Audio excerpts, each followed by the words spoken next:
ఈసారి విజయం మీదే. మారదు నా పరిస్థితి, మారదు నా జీవితం, మారదు నా బ్రతుకు అని గతాన్ని గతాన్ని గతాన్ని గతాన్ని తలుచుకొని గతంలో కూర్చోవాక. ఈరోజు ఉంది, రేపు కూడా ఉంది. నీకు దేవుని వైపు తిరిగి ఆయన పాదాలు పట్టుకుంటే, నీతి సూర్యోదయం నీకు కలిగితే ఒక నూతనమైన మలుపు దేవుడు తీసుకుంటాడు.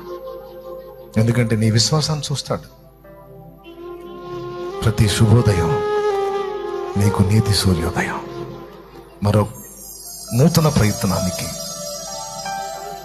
నీకు పిలుపు సంకేతం. ఎంతమందికి అర్థమైంది? మారదా? పరిస్థితి మారదా? గతంలో ఉన్నట్టే ఇప్పుడు కూడా ఉంటుందా?